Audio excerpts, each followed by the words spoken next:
Hey guys, are you ready to transform your mind so you can transform your life? Coach Myrna brings you one-on-one coaching and expert guests weekly to help you to grow. Because happiness is the progressive realization of a worthy goal. Looking for personal growth? Let's do it.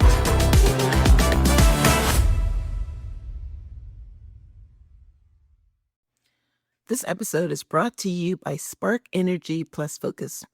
Let me share something personal. I'm actually very sensitive to caffeine, so starting my day with strong coffee doesn't work for me. I feel energized throughout the day, and then I'm up half the night. That's why I like Spark Energy. It gives me clean, steady energy without the caffeine overload. I can start my morning with Spark, get my workout in, record my podcast, and stay focused throughout the day and not have that 4 p.m. fade. Spark Energy Plus Focus is offering 30% off and free shipping. Go to drinkspark.com and use code TRANSFORM at checkout. That is DRINKSPARK.com. Use code TRANSFORM for 30% off plus free shipping. So part of what falls under the umbrella of female infertility is going to be things like blocked fallopian tubes, ovulation issues, egg quality issues, for lack of a better, kind of way to describe it. Excuse me. And, of course, uterine function and or dysfunction, right? So in that there are endometriosis, fibroids, endometritis, adenomyosis, like you name it. There's lots of uterine and lining issues that can also prevent implantation from occurring, which is, in order to have a baby, we have to have an egg and a sperm that meet. When they meet, hopefully, the sperm will be able to get inside the egg and that egg will become fertilized. Once the egg is fertilized, we have an embryo.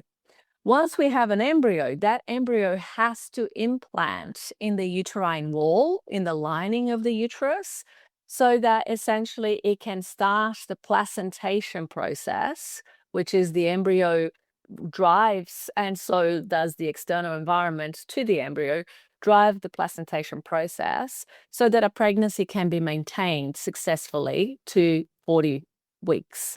Welcome back to the Transforming Your Mind to Transform Your Life radio, podcast, and television show. I'm your host, life coach Myrna Young, and sitting in the guest chair today is Gabriela Rosa, fertility specialist.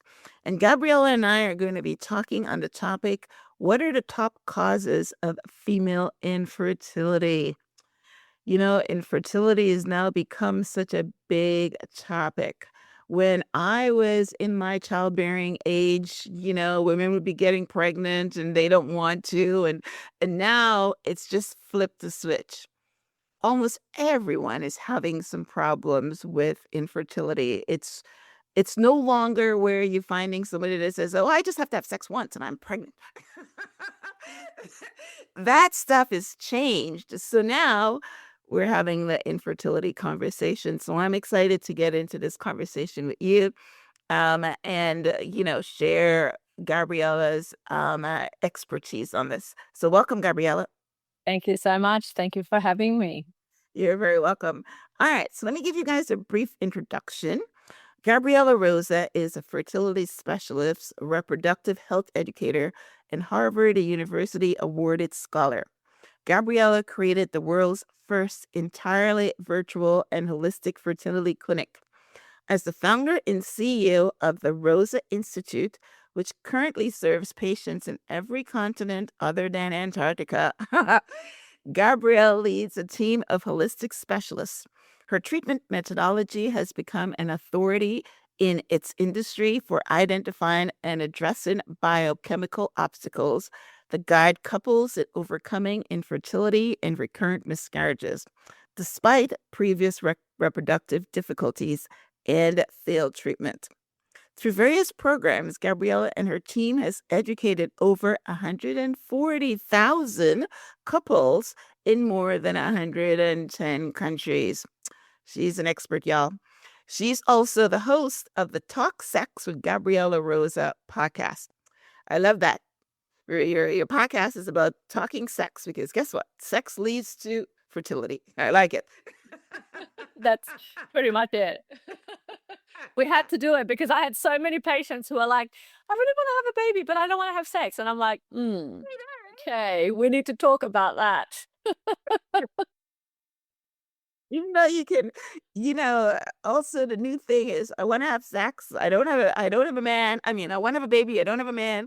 So I'm going to go to the sperm bank. So yeah, technically you don't have to have sex, but usually the preferred way is to, have to have sex. So I love the fact that your podcast is talking sex. All right. So I'm going to start off with a label. And the label is, what are you defining as female infertility?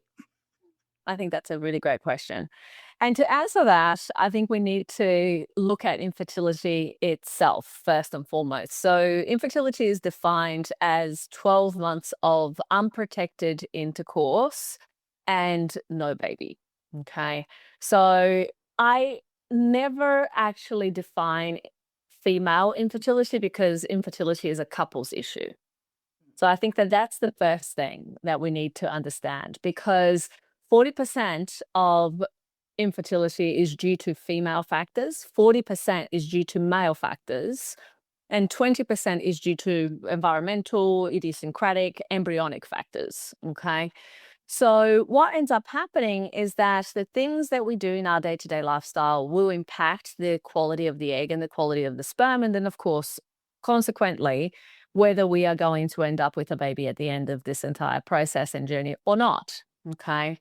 So, part of what falls under the umbrella of female infertility is going to be things like blocked fallopian tubes, ovulation issues, egg quality issues, for lack of a better, kind of way to describe it. Excuse me. And, of course, uterine function and or dysfunction, right? So in that there are endometriosis, fibroids, endometritis, adenomyosis, like you name it. There's lots of uterine and lining issues that can also prevent implantation from occurring, which is, in order to have a baby, we have to have an egg and a sperm that meet. When they meet, hopefully, the sperm will be able to get inside the egg and that egg will become fertilized. Once the egg is fertilized, we have an embryo. Once we have an embryo, that embryo has to implant in the uterine wall, in the lining of the uterus, so that essentially it can start the placentation process, which is the embryo drives, and so does the external environment to the embryo, drive the placentation process so that a pregnancy can be maintained successfully to 40 weeks. And, in other words, to term, 9 months of pregnancy. And so basically, that is an entire process upon which every single one of those steps may succeed or fail. So we can see that when we talk about, fertility, miscarriages being a female issue, well, actually it isn't, because the reasons as to why fertilization doesn't happen is driven by sperm in many ways. The reason why implantation fails is also in some ways driven by sperm and the uterine environment and the embryo. So there's 3 kind of components to that. And then, of course, whether a miscarriage happens or not is also to do with the quality of the sperm within that entire context. So fertility very much is a team sport. And so that's how we need to conceptualize it, because the second that we try to kind of segregate it to one part of that entire fertility equation, we are leaving a lot to chance. We're leaving a lot to be desired in terms of the results that we want to create and achieve. So ultimately, that's why I think that, when we are labeling fertility challenges, we need to be really conscious of the fact that it does take 2 and actually 3 to create a baby.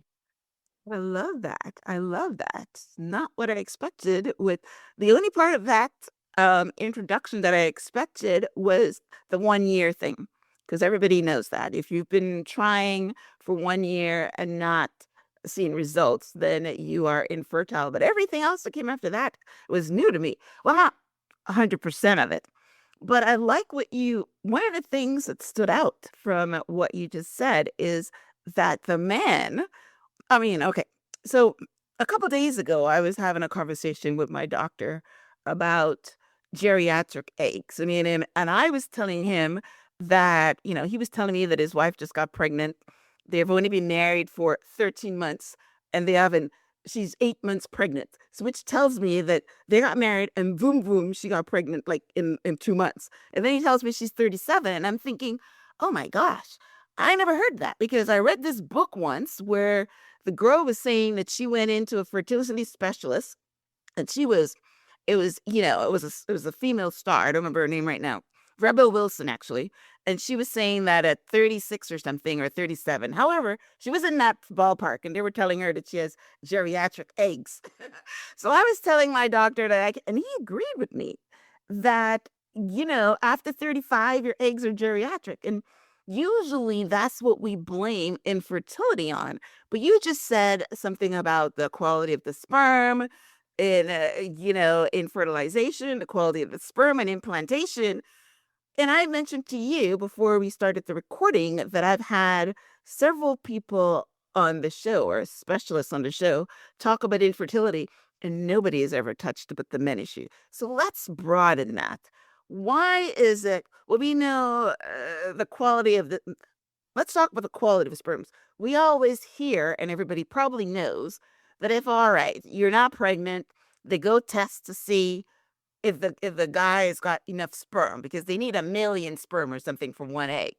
But what is the quality of the sperm you're talking about here? Yeah. No, that 1 million would be considered low sperm count. So You're kidding. in order to have a normal sperm count, we would need at least 20 million sperm God. in a sample. So it's not insignificant. But here's the thing that I think a lot of times we don't realize is that there are things that are general semen analysis kind of workup will identify, and there are other things that it will not. Okay. So male fertility, like female fertility, declines with age. And we often don't hear that either. We often are told These that, men are popping out babies at 70. Exactly. So, we hear of Hugh Hefner getting a Playboy bunny pregnant at the age of 90, and we kind of go like, oh, every man can do that.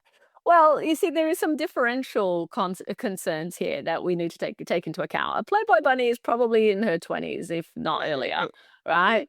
And so the energy production within the egg and its ability to correct the DNA fragmentation, the errors in the sperm of an older male when a woman is younger and its fertility potential of that egg is much, much greater, is very, very different to a 35 plus woman. Let's say, if I would even say that, there is a very, in my opinion, incorrect labeling of female eggs, geriatric eggs being, anything above 35, One of them, right? Yes. whatever, right? I don't know. I don't like that because you see, there's not much you can do about age. And so a very reserved, yes, it does decline with age, but the reality is that age is a proxy marker of other biochemical factors that change in the system with time because of generally how we actually live life, the exposures that we have, the length of time we've been exposed to toxins and, a whole bunch of things that will decrease the quality of the egg. So you can have a certain ovarian reserve, but you can improve egg quality.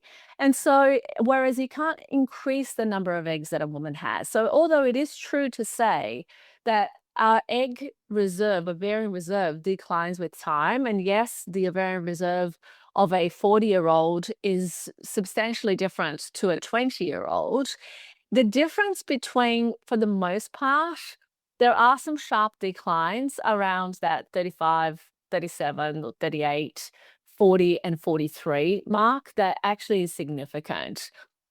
But what we also need to take into account is that if we are only looking at the egg, And we are not taking into consideration the fact that sperm is being produced all the time, whereas women, we are born with all the eggs that we'll ever have.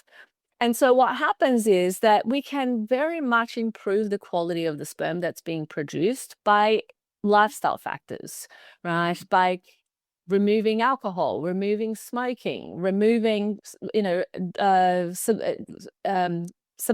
recreational substances, sorry. All of those things are going to decrease the amount that the body has to process to create healthier cells.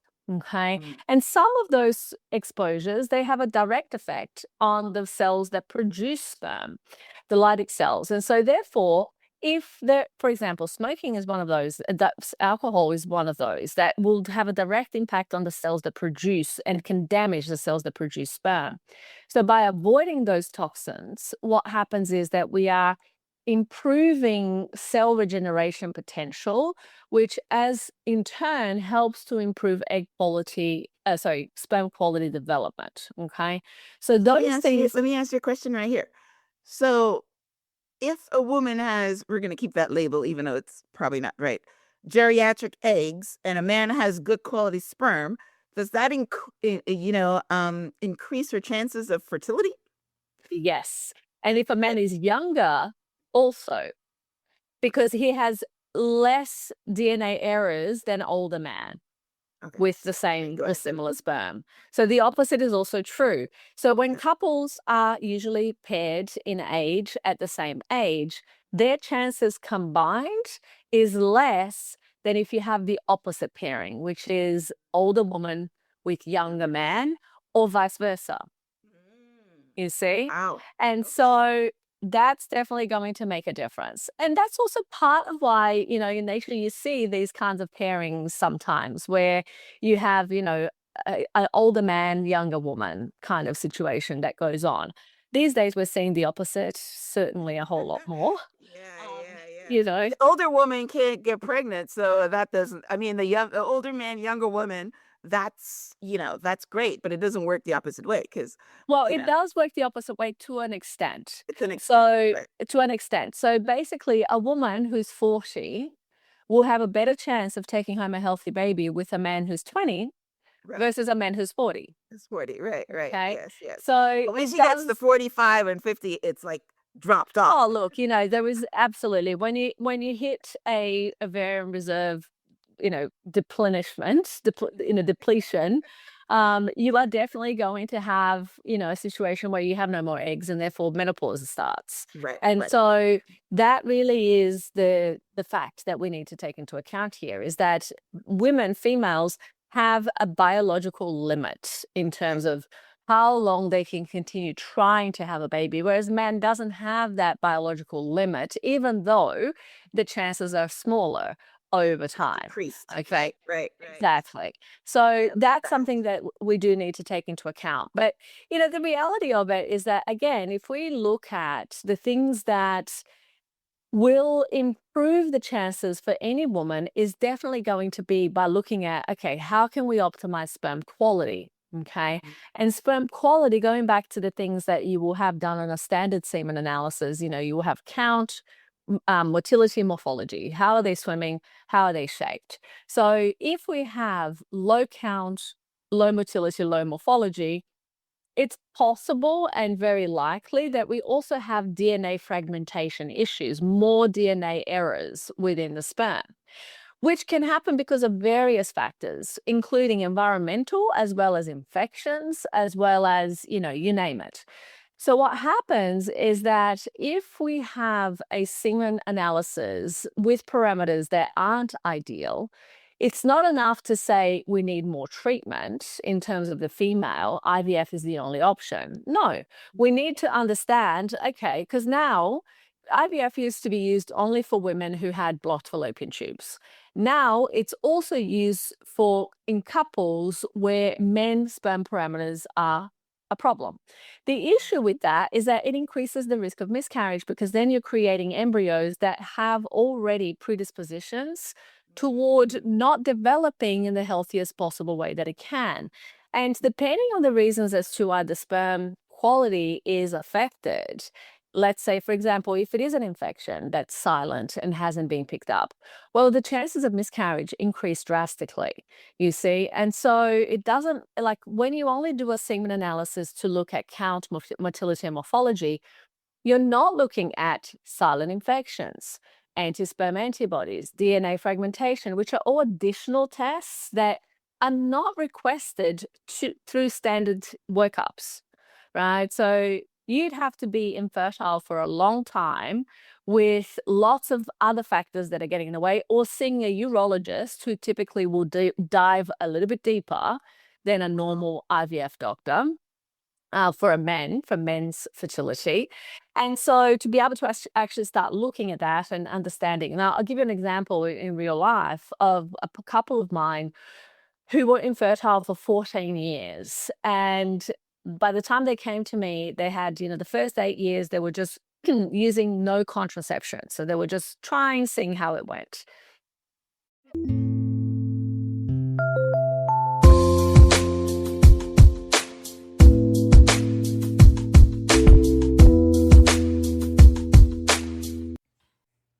Last week, I was one of the media personalities on a publicity summit.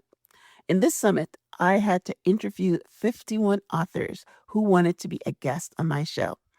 It was a 4-hour-long event, and usually after but 2 hours in, I begin to fade. This time, I added a scoop of Spark to my water and sipped it throughout the summit and had no fade. I was as energized at the beginning as I was at the end. Not only did Spark give me energy, I was able to focus and give all 51 attendees my full focus and attention. Let Spark Energy Plus Focus be your go-to drink for pre-workout rituals or when you just need reliable energy to power through life. Mix it, sip it, and get dialed in and ready to go. With 0 grams of sugar and essential vitamins and amino acids for mental focus, Spark supports reliable, sustained energy and focus without that jittery spike and crash feeling. Make it your go-to pick-me-up for the 2 p.m. slump, or swap coffee for Spark to start the day strong. Spark has 120 milligrams of caffeine. Amino acids and taurine help balance the caffeine without jitters or crashes. Choline helps support performance, mental focus, and clarity. It is trusted by millions with thousands of 5-star reviews. If you are ready to add Spark to your life, Spark Energy Plus Focus is offering 30% off and free shipping. Go to drinkspark.com and use code TRANSFORM at checkout. That's code TRANSFORM at DRINKSPARK.com. After those 8 years, they decided, okay, you know what, we better kind of get serious now. Let's start fertility treatment. And so at that point, they went through 6 IUI cycles that didn't work, 2 IVF cycles that also failed. By then, they've spent another 6 years trying to get pregnant, and that was when they found us. And so basically, That's what you call commitment. My goodness. Wow. look, I tell you, the length of infertility of my patients in my clinic is on average 4 years.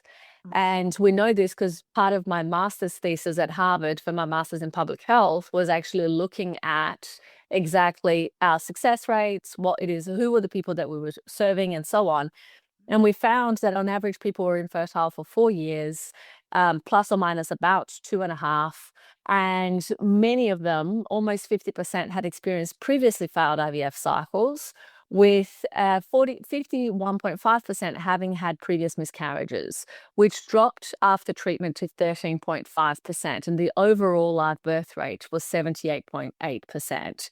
And the cohort size was 544 patients. So the thing about it is that there are ways to improve and optimize all of these things. It's just that often, again, through standard therapy, the only avenue is you've been infertile or trying to get pregnant without success for 12 months. Here, go and do IVF. About 80% of it started IVF cycles actually don't yield a live birth. So imagine when you have, literally an 80% failure rate on a treatment, and it continues to be this golden standard, right? Wow. It's Yeah. it's pretty it's significant, for a lot of people. Yeah. And, especially when you account for the fact that one IVF cycle on average costs between 15 to 30,000 US dollars, on Right. average. Yeah. So Well, it's not a cheap process. as you were talking, I remembered a story, and I definitely will share this episode to this person because they obviously were not giving the information that you were talking about here right now. We have a family friend that was infertile for, I would say, 10 years. I mean, they've been trying for a while. And then she decided to do IVF. She's 36 or something. She's not very old. They decided to do IVF. She borrowed the money to do the IVF, succeeded in twins, implantation of twins, Mm. and then both of the babies died. So as you were talking, I'm thinking that, the fertility specialist missed maybe something from the man, missed something about the DNA. Does that sound like, or that's There are so normal many. stuff? No, I wouldn't say that a baby dying is normal, especially, obviously twin pregnancies have a higher risk of compromised outcomes. But at the end of the day, it's hard to know in retrospect what didn't work, right? I mean, it's very easy to kind of go, oh, it could have been this, it could have been that. But the reality is that each person is different, and how their body responds to certain things is going to also differ. The way that I like to explain this is like, we all know people who have never smoked a day in their life and died of lung cancer. True, And then other people who literally have been chain smokers and never developed cancer at all. And that's because of epigenetics. Right. One exposure can affect different people differently. And so in her situation, it may not have been any of these factors. It may have been something completely different. And it could have been pregnancy derived. It could have been, exposure derived. Like, who knows, right? So it's hard to kind of pinpoint retrospectively what actually went on. Okay. But, going back to this couple that I was telling you about in terms of sperm parameters, because one of the things that we found was that he had very, very poor and low sperm count. He had only 2 million sperm.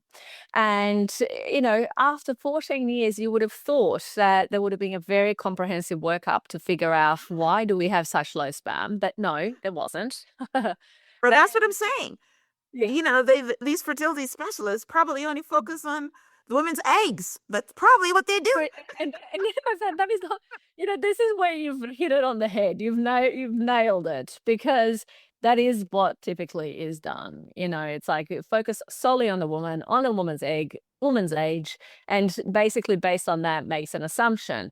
And this couple, what was interesting about them is because obviously we're asking much deeper questions and we're going much further into understanding, but why is the count so low when we don't have varicocele, we don't have, any other kind of like impediments that we can easily see, but we had lots of missing tests. And one of the missing tests that we had was there was STI screening that hadn't been done, and there was semen culture for infections that hadn't been done.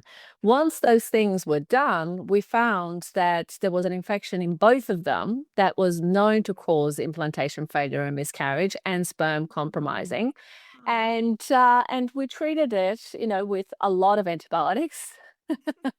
And after they were ready to start trying again, they conceived within the first attempt. So, Wow. the reality is Beautiful. it is beautiful. And it's literally like, for me, even though those stories sound like, oh my God, that sounds really complex, all of our patients have those stories. Like we treat difficult, complex cases of people who typically have done Well, lots of things. what I get Nothing from is that, right. what I get from that is, if you keep trying, you will succeed. I Well, mean, yeah, that's the reality is that it's not if you keep trying, you will succeed. If you find the strategy of uncovering the problems that are getting in the way right. and you do the work, you can succeed. See, okay. That's the thing that, because trying on its own, it's like not every change is an improvement, you see? So a lot of times what people think is like, okay, I've tried this treatment, Mhm. it hasn't worked. So I'm going to change clinics and I'm going to do the same thing in a different clinic. Clinic, Right. right. And right. then they've kind of, that didn't work. They go and find another clinic. And it's like, well, you can change clinics as much as you want, but if you stay within the same paradigm and you're still looking for the same way to solve that problem, you are going to be getting more of the same result. Einstein did say that that was the definition of insanity, doing the same thing and expecting a different result. But that's what most people, it's the sunk cost fallacy. It's a cognitive distortion that basically tells us, well, I've already invested so much time, effort, energy, money into this.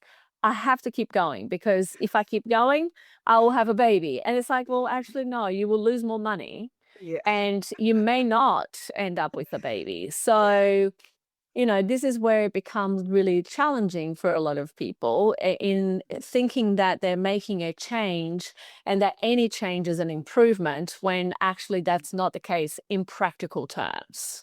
The only way to see is that change and improvement is, do we have a baby or do we not? You see, because at any point where we have a sperm and an egg together, we should end up with a baby. If that is not the case, we need to ask, but what is happening here? What is happening? What's getting in the way? Why is this not working? Wow, that's good. Did you ever watch the Netflix documentary about infertility? And they followed about 6 couples. Some of them spent $250,000. The main person in the series wanted to carry a baby, and she went through the whole gamut in IVF. She got her sister's eggs. She went through the whole thing. In the end, they started trying to purchase fetuses that are already fetuses to implant. Anyway, they went through the whole thing, and so basically, what the message of the movie was is that if IVF doesn't work, you can do these other things. You can adopt. You can whatever. So they want a baby in any way. So is that basically how what you tell your patients, or that everybody Look, wants to carry a baby? yeah, see, it's a very good question. And you see, having a baby is a very personal experience, right? And for some people, values and preferences in how to achieve conception and keep a healthy pregnancy to term and deliver a baby really matters. Some people are like, you know what? I don't care how I have a baby. I just want a baby. Those are, in my opinion, and they have all the time, energy, effort, like money allocation to doing that. Those are my favorite cases, because it's like, I know that we will literally decision analyze the situation, figure out what is the best path to baby, because it's not always go and do IVF, go and do, like, some people actually need a donor egg or a donor embryo with a surrogate. That's what they need, because they have medical issues that are precluding a natural conception.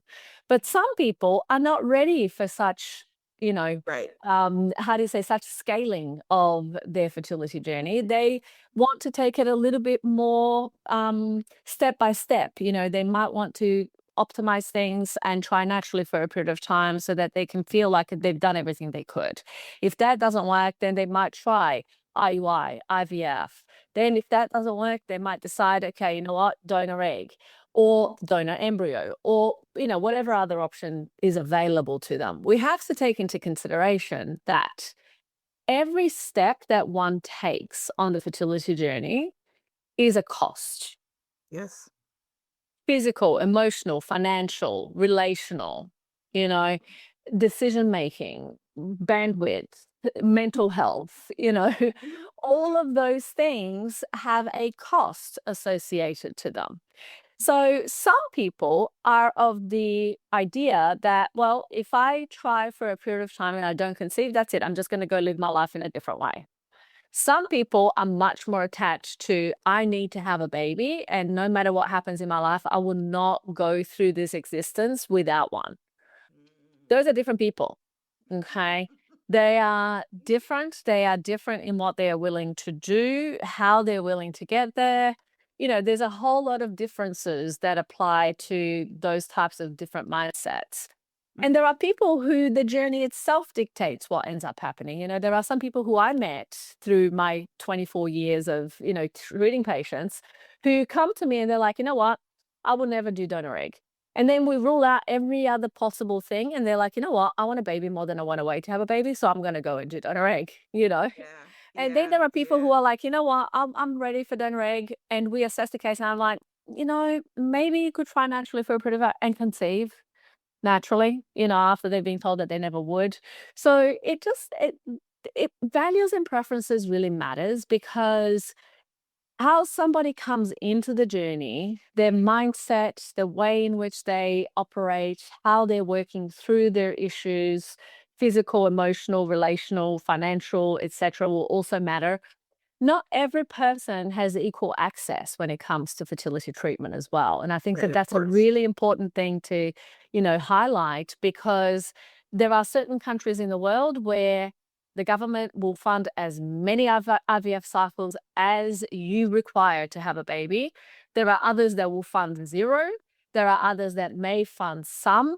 And there are others where the only option is paying privately for whatever cycle you want to have, which really precludes an entire proportion of the population from ever accessing that kind of treatment anyway, because who has 30,000 US dollars to invest on, you know, when an average household in the United States earns under 60,000 a year, right?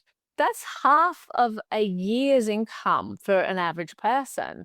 So it becomes one of those things that you almost have to decide, can I afford to have a baby? You know? Right.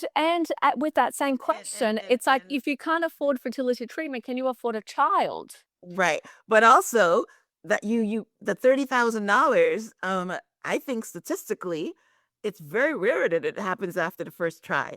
I mean, people Precisely. are going through 5, 6, 7, On 8. average, exactly. On average, it's an 8-cycle journey to close to 80% live birth rate on average. Right. Right. So it's very uncommon. And, you know, we hear the success rates of IVF and we hear about the success stories.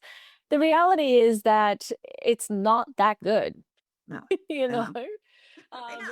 It, Which is it just, basically what this movie was trying to show you, that it's not that good. People just keep going through and going through and going through, and it's absolutely amazing. So, wow. Very, very great conversation. I don't know why I'm so interested in this topic, but I've been very interested in this topic. maybe another baby's in your future, who knows? It's not babies in my future, but I find the topic very interesting. So, okay, so the subject line that I wanted for our conversation today, or what are the top causes of female infertility? Now, you just highlighted what are the causes of male, we want to call them infertility, but quality of their sperm being diminished. But what exactly happens to make a woman have these issues with whether, we don't even need to go on to the quality of her eggs, because everybody knows that. What else is there? Sure. No, I think that's a really good point. I mean, obviously, ovulation dysfunction is going to be one of the, like, let's say all things being equal, and a woman is of normal reproductive age and expected to be able to have a baby and it's not happening. Well, then we need to check certain parameters. We need to check, do we have a uterus that can that host a baby in a pregnancy?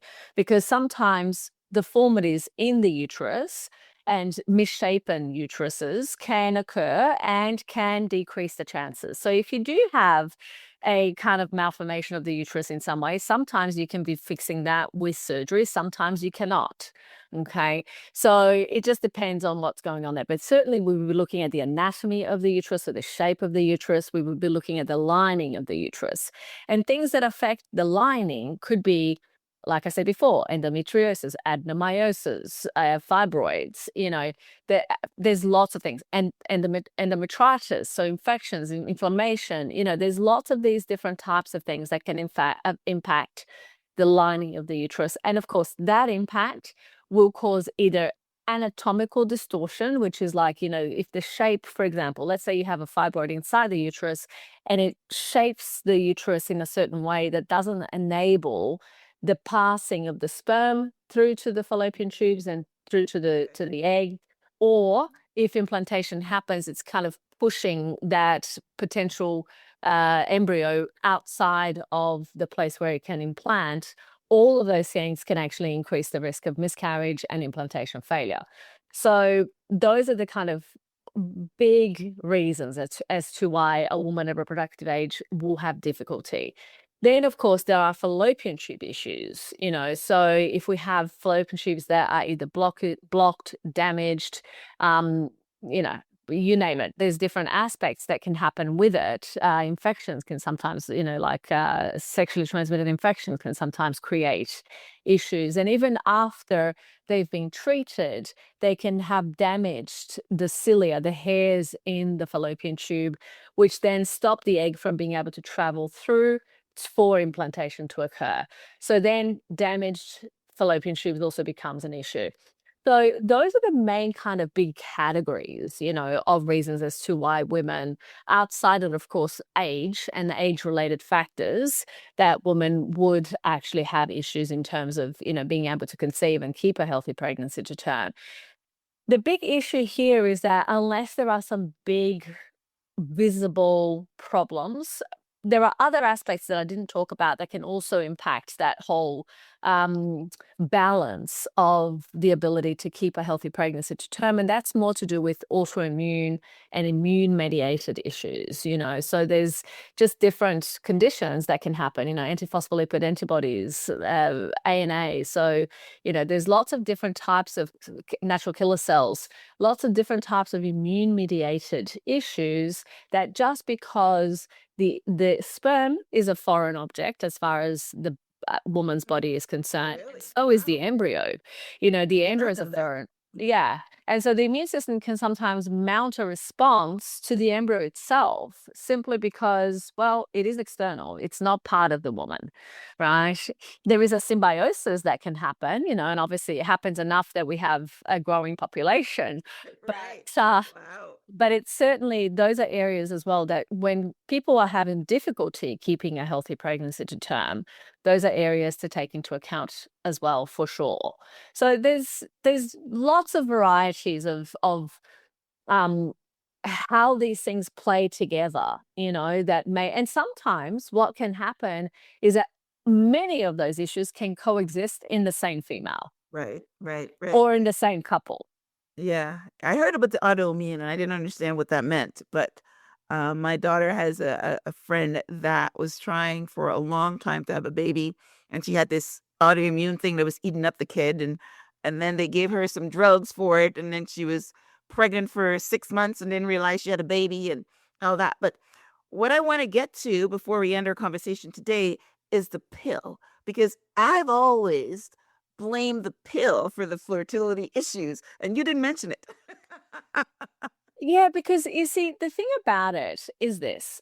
Remember how I was talking about the exposures, smoking affecting people differentially? It's a similar thing, right, with the pill. For some people, it will absolutely be something that will create and trigger issues in a female.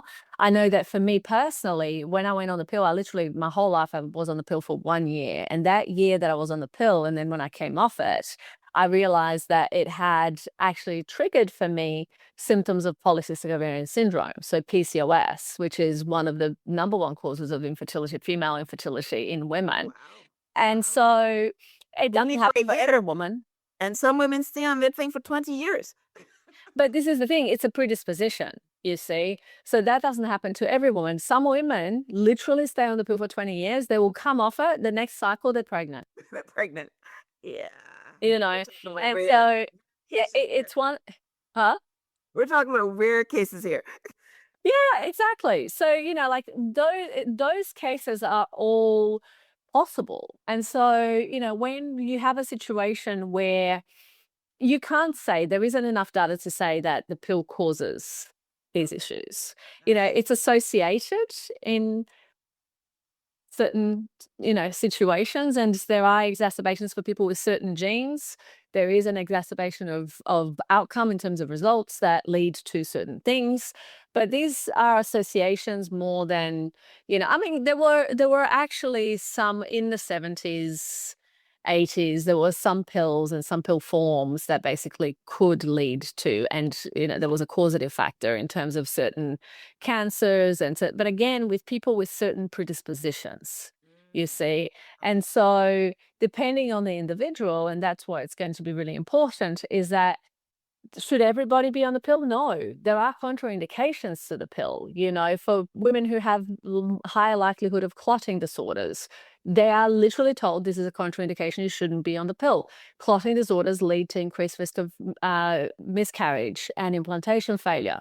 So you see, the combination of all of those factors can lead to an exacerbation and an increased risk of these particular issues.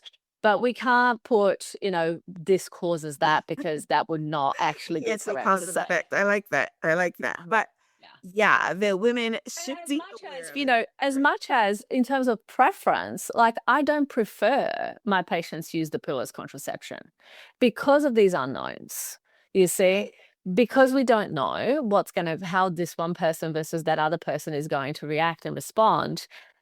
I prefer that they're not on it. But, can I say that it's going to be the cause of all problems? No, we can't. Okay. Well, I'm glad we covered it because there's, me personally, that's basically what I thought, because I started off our conversation by saying that when I was in childbearing age, that, 30 years ago or so, then nobody had problems of being pregnant. Now it's a totally different thing. And I was blaming the pill. But like you said, there's all these environmental issues and whatever the reasons that women are not being able to, to the egg and the sperm connect, and then the implantation, the whole thing that you walked us through. That's absolutely amazing, because a lot of people don't follow the trail or follow the purpose. I mean, not the purpose, follow the trajectory. They're just stuck at the conception part, right? Egg meets sperm, right? Yeah. But yeah, we didn't even get a chance to talk about miscarriages. And that's another thing. Like, why are we having miscarriages? Why is it that the fetus is not implanting? You pregnant, and then, within a couple of weeks, the thing just comes down.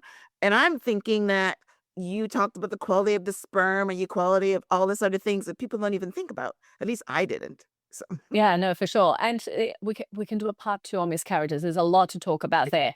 But what yeah. I do want to mention, and I think it's important to note, like environmental factors have certainly been demonstrated to negatively impact female and male fertility. One of the things that you're talking about in terms of like, is infertility more prevalent? There's several reasons as to why people are having less babies. Some of them are social, right? So literally the decision of like, what, do we really want to have children? Can we afford to have children? Because children are expensive. There was some studies that show that, to raise a child to 21 in a Western society, it's over $1 million. And with inflation, it's probably more.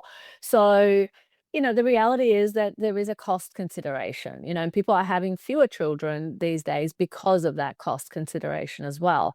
But if we look at total numbers and absolute numbers in terms of sperm parameters and a decrease of male fertility from just purely assessing sperm parameters, we know through various studies that there has been a massive reduction, in fact, a halving of the sperm count of men because of environmental factors and environmental issues.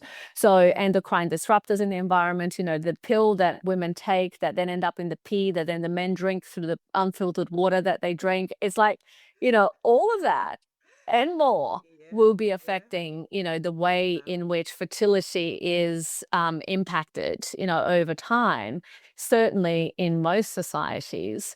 But yeah, it's a huge issue. Certainly Yes. today, 1 in 6 couples is infertile. Millions of people are affected, and it's still, in the general population, the grand scheme of things, it's still very much a minority. And that's why a lot of times when patients are having fertility challenges, the healthcare system doesn't actually support them, doesn't help them. Because what happens is the majority of people conceive without trying. So why are we going to put all of this money into helping people who are having difficulty take home healthy babies when we actually have plenty of babies overall? Babies, right, right. And No, so it's it's a big challenge. yeah. It's all perception now, because where I sit, most people that are trying to get pregnant are having difficulties. I've rarely found, in fact, if I go back to all my data, there's only one person I know that just keep popping out babies. And that's because she does never want to be on the pill. And She's and just keep popping out the babies. She's the yeah, only person I know. Everybody else having an issue. yeah. And sometimes, people like that, they just want to have more babies, you know? So it's just one of those things that, there's definitely that consideration as well. So for sure. Yeah, very good. All right, Gabriela, I can see why anybody that's listening or having fertility issues will definitely want to talk to you. You know your stuff, and you've convinced me, so that's amazing. So tell our listeners about the Rosa Institute and your treatment methodology and where they can find you. Yeah, sure. So we help couples overcome infertility, recurrent miscarriage, and failed treatments. And the program, as I said before, has a 78.8% live birth rate. I do a lot of patient education on Instagram, so people can go to Gabriela Rosa Fertility, and it's Gabriela with one L. So GabrielaRosa, and then the word fertility. They will find me on Instagram, and they can just Google that and find my website. But my website is fertilitybreakthrough.com. So fertilitybreakthrough.com is where they can find me as well. Okay. All right. And do you want to talk about your treatment methodology, or you'll just have them contact you for that? Oh, sure. I mean, in terms of our treatment methodology, really the fertile method is what underpins what it is that we do. So basically, fact finding is the first step. If we don't understand what we're treating, more treatment isn't the answer, right? So, understanding and diagnosing the problem effectively is halfway through to a solution, really. And so then we educate. We educate our patients as to, okay, what is there that you need to know, that you need to do in order to get different results? And then we make recommendations that are very personalized for that particular situation, that particular couple. And we're looking then to treat with the intention of addressing whatever the issues in our fact finding stage that we found, to really be able to understand what else needs to get in the way, be removed from the way so that they can actually have a baby. The I in fertile is the incubation stage. We can't do anything about the fact that a pregnancy is 9 months. It is just how long it takes. And with that, we then need to make sure that we are definitely giving the body the time that it needs to be able to have the results that it's going to be able to achieve. Right. And then finally, the liberate stage, which is where people are going to, we do work very closely with our patients to be able to really ease the emotions of the fertility journey, because they can be really challenging, and throughout that stage, it's not that we leave that to last, it's just that that is a component of what we're doing throughout every stage. And then, of course, the end results that we get to, which usually is a new beginning, where we're going through pregnancy, baby, and that is how we help our couples achieve the result that they're looking for. I love it. I love it. I love it. And yeah, you talk about results. Let's get to the destination. I was listening to um um a YouTube video today, and the guy was talking about, hey, nobody's interested in the process. Just tell them the destination. If you're going to Hawaii, nobody cares about the plane. Yeah, Let's yeah. talk about Hawaii. So yeah, your destination is 78% baby. So that is amazing. So even though the process is good and the methodology is good, right? People want to say, you're gonna help me have a baby. That's what they're Well, that's what they're gonna pay you for. that's the game. That is the game. Baby is the name of this game. That is for sure. And like I assess cases with that in mind. Like I assess every case that comes into this clinic with the view of, are we likely to have a baby out of this situation? Because if we're not, then I make other recommendations of things that I think people are going to need, which is not this, because we are really looking to demonstrate clinical effectiveness, right? And so in order to do that, we've identified already the types of patients that we best serve, and all the cases that we treat are difficult and complex. But there are people who are not willing to do the work, or that are not willing to do further testing, or whatever it is. In those instances, we're limited in terms of what it is that we can do. And when that's the case, then it makes no sense for us to work together. Right. And so Your money, right? Yes. precisely, I might as well just, work with somebody else who's going to have a good chance, who it's going to be a service, and they're going to have the result that they want, because that's what we want. And so, our interests are very, very aligned. And so that's the premise. That's really looking at, whereas through an IVF process, the premise isn't baby. The premise is cycles. Shareholders care about profits and number of cycles. That's what's going to be most important in a context like that. And so there are misaligned interests, in the healthcare system, in the infertility, journey for a lot of people. And so that can be a real big challenge. Yes, yes, I love it. I love it. All right. Well, listen, I really, really enjoyed my conversation with Gabriela. We started off with a bang, we ended with a bang, and we've given a lot of information. Again, the biggest takeaway that I have is that it is not just the quality of the woman's eggs, whether it's geriatric or what, but men play, she said 40%. 40% equal to the women, right? 40%. Which means a 50-50, like in that kind of context, it's a 50-50 equation. 50-50 occasion. But yeah, all right. So let's go get the issue with the sperm checked out before you go plop your money down on IVF treatments that doesn't work when they're not understanding the whole picture. So definitely gotta, if this is your journey, this is something that you're thinking about, definitely go, like we said in the bio, that Gabriela's clinic is nationwide, global. She is in like 110 countries or something. So yeah, get in touch with her. I'm gonna have a short transcript of my conversation with Gabriela on the show page, which is myhelps.us.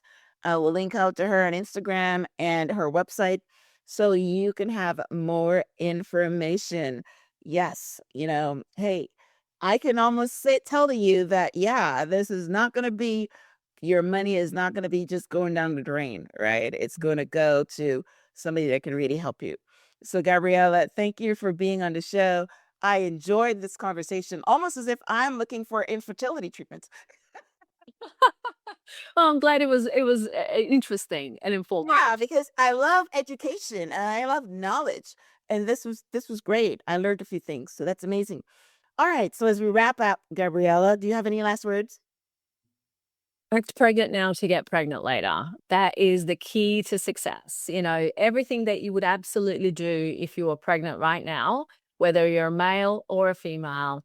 And I know that men have a lot of difficulty figuring out, how does it look like being pregnant? But the reality is that you are already 50% of that little baby that you want to create is within you. So the key is to nurture those cells, optimize their quality by doing all of the things that you would do if you wanted to give your baby the best possible start in life, because parenthood begins right here, right now.